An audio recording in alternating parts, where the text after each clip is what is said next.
Country planning का इसमें कितना रोल रहा है? देखिए, टाउन एंड कंट्री प्लानिंग जो विभाग है वो ज़्यादातर शहरों में दरिया के साथ और जो हाईवेज हैं हमारे उसके साथ ज़्यादा अप्लाई करता है। नुकसान हुआ होगा, आपने देखा होगा जो सड़कें हैं जो अच्छी तरह से नहीं बनी थी, जो पुअर क्वालिटी थी, वो सारी वॉश अवे हुई है। National highway authority of India है वो टेक्निकल तरह से, एक रिस्पॉन्सिबल तरह से इन हाईवेज का निर्माण करेगी। नमस्कार, मैं एंजल और आप देख रहे हैं लोकल न्यूज ऑफ इंडिया, गांव की गूंज दिल्ली तक। सबसे पहले मैं मेरे दर्शकों को बताना चाहती हूँ कि इस वक्त हम लोग मौजूद हैं मनाली के सोलंग गांव में और इस वक्त मेरे साथ मौजूद है मनाली के मौजूदा विधायक श्री भुवनेश्वर गौड़। और मेरा आपसे सबसे पहले ये सवाल है कि आप मनाली के विधायक हो, तो इस वक्त जो मनाली के अंदर ये आपदा आई है, तो आपको क्या लगता है कि आपके हिसाब से टाउन कंट्री प्लानिंग का इसमें कितना रोल रहा है? देखिए, टाउन एंड कंट्री प्लानिंग जो विभाग है वो ज़्यादातर शहरों में दरिया के साथ और जो हाईवेज हैं हमारे उसके साथ ज़्यादा अप्लाई करता है। जब इस समय ये आपदा आई है तो जो नुकसान हुआ होगा, आपने देखा होगा जो सड़कें हैं जो अच्छी तरह से नहीं बनी थी, जो पुअर क्वालिटी थी, वो सारी वॉश अवे हुई है। बहुत सी जगहों में भारी बारिश के कारण लैंडस्लाइड्स हुए। लोगों ने अपने घर town and country planning department से पास करवाए हुए थे, वो घर भी ढहे। तो जहां तक मैं समझता हूं भारी बारिश के कारण ये तबाही हुई है।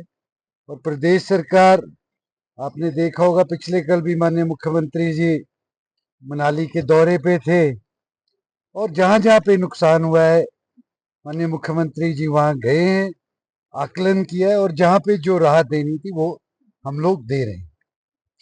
तो मैं आपसे पूछना चाहती हूँ कि जितना कि मेरी जानकारी में है, 2023 में एनएचआई के द्वारा पूरी जो है आकलन किया गया था, तो उसमें मतलब जितनी भी जो जगहें थी, मतलब सारा कुछ उसमें देखा गया था, पर मतलब उसके बावजूद जो है बार बार टेंडर कैंसिल करने की जरूरत क्यों पड़ रही है? और जो डीपीआर है उसको बनाने में 2 साल लग रहे हैं और उसी डीपीआर को जो है केंद्रीय मंत्री गडकरी जी बोलते हैं कि वो घर पे बैठ के बना रहे हैं, तो क्या हम लोग उनके लिए मायने रखते हैं या नहीं रखते हैं?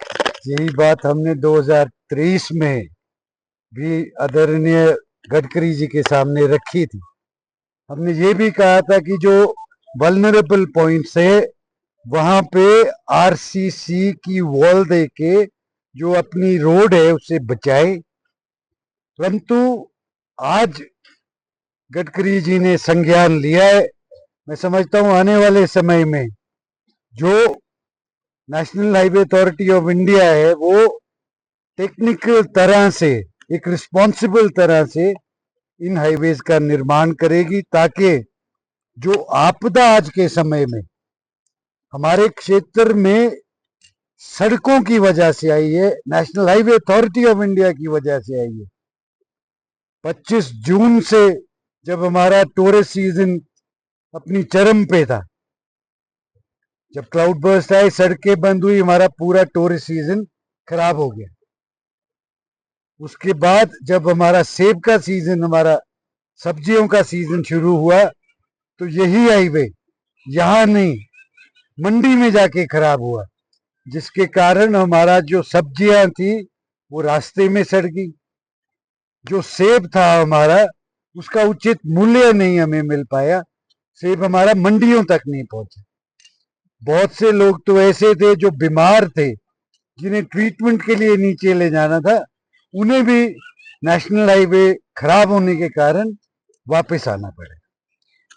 मैं एक और चीज आपसे पूछना चाहती हूँ कि भविष्य में जो हमारा डिजास्टर मैनेजमेंट है वो ऐसा ही रहेगा कि मतलब आपदा आती है, नुकसान हो जाता है, उसके बाद हम लोग जो है इसे ठीक करने की कोशिश करते हैं, क्योंकि बरसात तो अगली साल भी ऐसी आएगी। तो मतलब क्या हम इस बार सोच सकते हैं कि अगले साल के लिए हमें मतलब तैयार रहेंगे, पहले से ही कुछ सुरक्षा की जाएगी इसके लिए? देखिए, अब मैं आपको बताता हूँ, हम हिमाचल प्रदेश सरकार आदरणीय मुख्यमंत्री सुखविंदर सिंह सुक्खू जी की सोच के तहत, आपने देखा होगा आलू ग्राउंड में कलाथ में, 17 मील में, 16 मील में, पतली कुल में, आपके डोबी बिहाल में, आपके रायसन में फ्लड प्रोटेक्शन वॉल्स का निर्माण किया गया, जिसके कारण हमारी बहुत सी आबादी जो है आज वो इंटैक्ट है। आज उन्हें कोई इस फ्लड का ज्यादा फर्क नहीं पड़ा है। भविष्य में भी माननीय मुख्यमंत्री जी की सोच और हमारे क्षेत्र के लोगों की सुविधा के लिए हम जो भी प्रोटेक्शन का काम होगा, चाहे अर्ली वार्निंग सिस्टम्स भी हम इस क्षेत्र में लगाएंगे ताकि इतनी डिस्ट्रक्शन ना हो।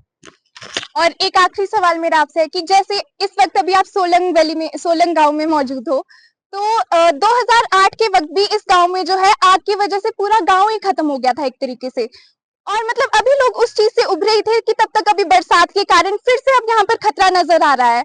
तो आने वाली अगली साल तक हम मतलब क्या देख सकते हैं कि जो आपने देखा होगा, पर इसे आप अभी सभी देख कर आए हो कि कितना नुकसान हुआ है, कि इसको बचाने के लिए क्या किया जा सकता है? देखिए, जब 2008 में सोलंग गांव में आग लगी थी तो खबर इतनी तेजी से फैली थी कि मैं कटराई में था और आग बुझाने हम सारे कटराई से यहाँ पहुंचे। पानी की कमी थी, उस करके काफी ज्यादा नुकसान हुआ। मौजूदा पूर्व मुख्यमंत्री वीरभद्र सिंह जी उस समय थे, प्रतिभा सिंह जी उस समय हमारी सांसद थी। उन्होंने यहाँ के लिए वाटर टैंक के लिए भी पैसे दिए।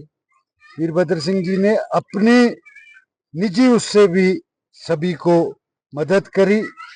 हम सभी ने, कोई राशन लेके आए, कोई तंदूर लेके आए, और हम सब ने सभी की मदद समय समय पे की है। आने वाले समय में भी जहां तक इस गांव की बात है, यहाँ पे लैंडस्लाइड मिटिगेशन में हम केस बनाएंगे और आगे भेजेंगे ताकि जो लैंडस्लाइड यहाँ हो रहे हम उन्हें कम कर सके, उनकी इंटेंसिटी को कम कर सके और जो गांव वाले हैं उनको अच्छी तरह से नींद आ सके। Thank you.